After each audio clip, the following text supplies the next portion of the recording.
மாமல்லன் பல்லவப் பேரரசின் சிங்கம். காலம் அலைகளைப் போல் ஓயாமல் ஓடிக்கொண்டே இருக்கிறது. ஒவ்வொரு அலையும் ஒரு கதையைச் சுமந்து வந்து நம் மண்ணில் மோதிச் செல்கிறது. சில கதைகள் மட்டுமே காலத்தால் அழியாமல் நம் நினைவில் நிற்கின்றன. இதுவும் அப்படிப்பட்ட ஒரு கதை. 7ஆம் நூற்றாண்டு. தென்னிந்தியாவின் மகுடமாக திகழ்ந்த பல்லவ நாடு. அலைகள் ஆர்ப்பரிக்கும் வங்கக் கடலோரம் ஓர் அரசாட்சி. செங்கோல் பிடித்து மக்கள் நெஞ்சில் இடம்பெற்ற ஒரு மாமன்னன். அவன் பெயர் முதலாம் நரசிம்மவர்மன். ஆனால் அவன் கலைகளோடு கைகோர்த்ததால் மக்கள் அவனை அன்புடன் அழைத்த பெயர் மாமல்லன் என்று. அவன் வெறும் அரசன் அல்ல, அலைகளின் சீற்றம் போல் எதிரிகளை நடுநடுங்கச் செய்த வீரசிங்கம் அவன். வடக்கே சாளுக்கிய பேரரசன் 2ஆம் புலிகேசி தன் வெற்றி பசிக்கு பல்லவ நாட்டை இரையாக்கத் துடித்தான். ஆனால் மாமல்லன் அஞ்சவில்லை. போர்க்களத்தில் எழுந்த ஒரு வீர கர்ஜனை. அந்தக் கர்ஜனை வெறும் சத்தமல்ல, அது தமிழ் மண்ணின் வீரம். ஒரு மாபெரும் பேரரசை நிலைகுலையச் செய்த போர்க்கோபம் அது. புலிகேசியின் கனவு தகர்ந்தது. அவனது தலைநகரம் வாதாபி. அந்த பட்டணம் ஒரு நாள் பல்லவப் படைகளின் வீர முழக்கத்தால் அதிர்ந்தது. அந்த நாள் முதல் மாமல்லன் வாதாபி கொண்டான் எனும் வெற்றி முழக்கத்தோடு தன் பெயரை வரலாற்றில் பொறித்தான். ஆனால் அவனது வீரம் போர்க்களத்தோடு முடிந்துவிடவில்லை.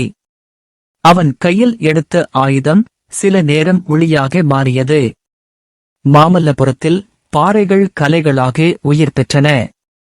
குடைவரைகள், ஒற்றைக்கல் ரதங்கள், வங்கக்கடல் அலைகளை கண்ணுற்று நிற்கும் கடற்கரை கோயில், இவை எல்லாம் அவரது கற்பனை திறனின் காலத்தால் அழியாத சாட்சிகள்.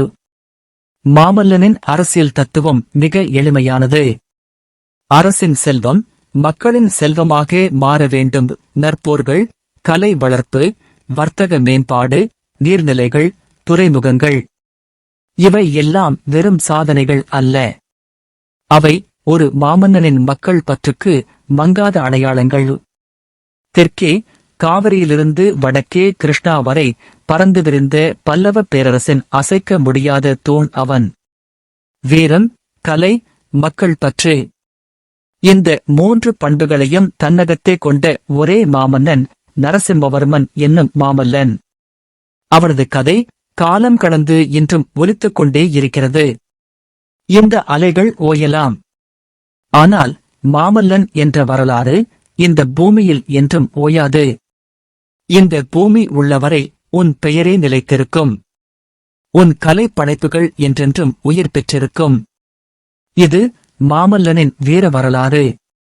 வீரத்தின் உச்சம் தொட்டு ஒரு பேரரசின் தொடக்கம் மட்டுமே. ஆனால் மாமல்லனின் கதை வெறும் போர்க்களங்களோடு முடிந்துவிடவில்லை. அவரது எண்ணங்களும் கனவுகளும் கையால் செதுக்கிய கலை படைப்புகளில் இன்றும் வாழ்ந்து கொண்டிருக்கின்றன. பாறைகளில் சிற்பங்களை செதுக்குவதில் பெயர் போன முதலாம் மகேந்திரவர்மனின் மகனாயிற்றே மாமல்லன்.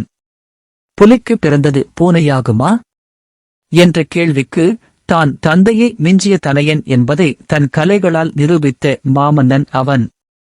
அடுத்தடுத்த அத்தியாயங்களில் நாம் பயணம் செய்யவிருப்பது மாமல்லனின் கலை உலகிற்குள். அவர் உருவாக்கிய ஒவ்வொரு குடைவரை கோயிலுக்கும், ஒவ்வொரு ஒற்றைக்கல் ரதத்திற்கும், அவர் செதுக்கிய ஒவ்வொரு பாறை சிற்பத்திற்கும் ஒரு கதை உண்டு. அந்த கதைகள் வெறும் கற்களால் ஆனவை அல்ல. அவை 7ஆம் நூற்றாண்டின் அற்புதங்களையும் மாமல்லனின் கலை தாகத்தையும் பேசும் வரலாற்று ஆவணங்கள். காலத்தின் கரங்கள் அழைக்க முடியாத மாமல்லபுரத்தின் அதிசயங்கள் உங்களை அழைக்கின்றன. அடுத்தடுத்த பகுதிகளை தவறாமல் காணுங்கள். ஏனெனில் இந்த கலைப்பயணம் உங்களை மீண்டும் பல்லவர் கால பொற்காலத்திற்கு கொண்டு செல்லும். வாருங்கள், மாமல்லனின் மற்றொரு பரிமாணத்தை நாம் சேர்ந்து கண்டுபிடிப்போம். மாமல்லபுரம் மகிஷாசுரமர்த்தினி குகை கோயில். மகிஷாசுரமர்த்தினி குகை கோயில் தமிழ்நாட்டில் உள்ள புகழ்பெற்ற சுற்றுலா தலமான மகாபலிபுரம் என்கிற மாமல்லபுரத்தில் அமைந்துள்ளது. இது யுனெஸ்கோ உலக பாரம்பரிய தளங்களில் ஒன்றாகும். இந்த குகை கோயிலை கட்டியவர் முதலாம் நரசிம்மவர்ம பல்லவன் ஆவார். அவர் மாமல்லன் என்ற பெயரிலும் அறியப்பட்டார். அவரது பெயரால்தான் இந்த ஊருக்கு மாமல்லபுரம் என்ற பெயர் வந்தது. இக்கோயில் கிபி 7ஆம் நூற்றாண்டில் கட்டப்பட்டது. கோயிலின் அமைப்பு மற்றும் சிற்பங்கள். இந்த குகை கோயிலும் மாமல்லபுரத்தின் கலங்கரை விளக்கமும் ஒரே குன்றின் மீதுதான் அமைந்துள்ளன. குகை கோயில் குன்றின் நடுப்பகுதியில் குடையப்பட்டுள்ளது.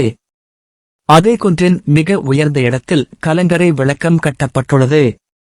எனவே குன்றின் அடிவாரத்தில் இருந்து ஏறிச் செல்லும் பாதை முதலில் இந்த குகை கோயிலை கடந்துதான் கலங்கரை விளக்கத்தின் உச்சிக்குச் செல்கிறது. குகையின் நுழைவு வாயிலில் 4 தனித்தூண்களும் இருபுறமும் சுவருடன் இணைந்த 2 அரை தூண்களும் உள்ளன. இந்த தூண்களின் அடிப்பகுதி பல்லவர் கால சிற்பக் கலையின் அடையாளமான சிங்கங்களின் உருவங்கள் செதுக்கப்பட்டு காணப்படுகின்றன. நுழைவு பகுதியின் வராண்டாவில் உட்புறம் செல்வதற்காக 2 பக்கங்களிலும் படிகள் அமைக்கப்பட்டுள்ளன. கோயிலின் உட்புறச் சுவர்களில் 2 முக்கிய புடைப்புச் சிற்பங்கள் உள்ளன. மகிஷாசுரமர்த்தினி சிற்பம். குகையின் வடக்கு சுவரில் செதுக்கப்பட்டுள்ள இந்த சிற்பம் அசுரன் மகிஷாசுரனை வதம் செய்யும் துர்கா தேவி சிங்கத்தின் மீது அமர்ந்து போரிடும் காட்சியை உயிரோட்டத்துடன் காட்டுகிறது. துர்கா தேவிக்கு 8 கைகள் உள்ளன. ஒவ்வொன்றிலும் வெவ்வேறு ஆயுதங்கள் உள்ளன. போர்க்களக் காட்சியின் வீரமும் துடிப்பும் மிக நேர்த்தியாக வெளிப்படுத்தப்பட்டுள்ளன. ஆனந்தசேன விஷ்ணு சிற்பம். துர்கா தேவியின் சிற்பத்துக்கு எதிரே உள்ள தெற்குச் சுவரில் பார்க்கடலில் பள்ளி கொண்டிருக்கும் விஷ்ணுவின் பிரமாண்டமான புடைப்பு சிற்பம் உள்ளது. அவர் ஆதிசேஷன் என்ற பாம்பின் மீது படுத்திருக்கிறார். இந்த சிற்பத்தில் பிரம்மா, சிவன் உட்பட பல கடவுள்கள் விஷ்ணுவைச் சூழ்ந்து நிற்கும் காட்சியும் இடம்பெற்றுள்ளது. குகையின் கருவறை மற்றும் மேற்பகுதி. குகையின் மைய பகுதியில் 3 சிறிய அறைகள் உள்ளன. இவற்றில் உள்ள நடு அறையின் பின் சுவரில் சோமாஸ்கந்தர் சிற்பம் உள்ளது. இது சிவன், பார்வதி மற்றும் அவர்களின் மகன் முருகப்பெருமான் ஆகியோரை ஒரு பலகையில் சித்தரிக்கிறது. இந்த குகை அமைந்துள்ள குன்றின் மேலே உலகனேஸ்வரர் கோயில் என்றழைக்கப்படும் ஒரு சிறிய கட்டுமான கோயிலும் உள்ளது.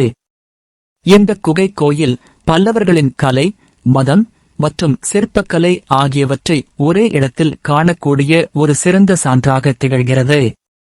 பல்லவ மன்னர்களைப் பற்றியும் அவர்களது பிரம்மாண்டமான கலைப்படைப்புகள் குறித்தும் எங்களது மற்ற பதிவுகளைக் காணவும் எங்களை ஊக்கப்படுத்தும் விதத்திலும் சப்ஸ்கிரைப் செய்து எங்களது பிளேலிஸ்டில் உள்ளவற்றை காணுங்கள்.